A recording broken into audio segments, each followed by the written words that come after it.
पितृपक्ष चल रहा है, इसलिए भगवान ने व्यवस्था दी है पितृपक्ष का, क्योंकि अपने कामों में व्यस्त मानव अपने पितरों के बारे में सोचता नहीं है, इसलिए शास्त्रों ने स्पेशल 15 दिनों का पितृपक्ष बनाया है।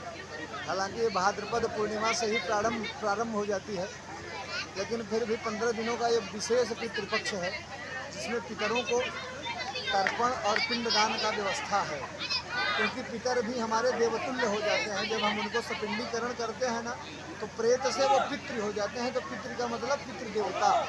तो हर कार्य में, जैसे हम भगवान की भी पूजा करते हैं ना, तो नांदी श्राद्ध करते हैं, उसमें पितरों की पूजा की जाती है। ऐसे ही साल भर में अगर हमने ध्यान नहीं दिया, तो कम से कम पितृपक्ष में हम उन्हें तर्पण के रूप में जल देते हैं और पिंडदान के रूप में उन्हें भोजन प्रदान करते हैं। इससे वह संतुष्ट होते हैं, प्रसन्न होते हैं, तो सबके ऊपर, परिवार के ऊपर कृपा दृष्टि बनी रहती है।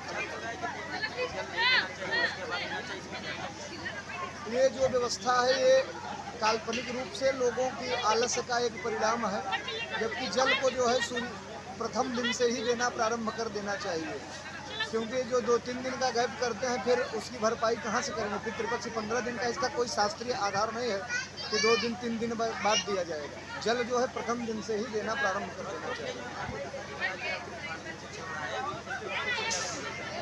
भागवत ही एकमात्र ऐसा विषय है जो इस कलयुग में कलुषित प्राणियों को भाव से पार लगाने में समर्थ है। इसलिए सबको, हर कार्यों को, क्योंकि वेदोपनिषदाम सारा जाता भागवती कथा, वेद और उपनिषदों का सार ही श्रीमद् भागवत कथा है।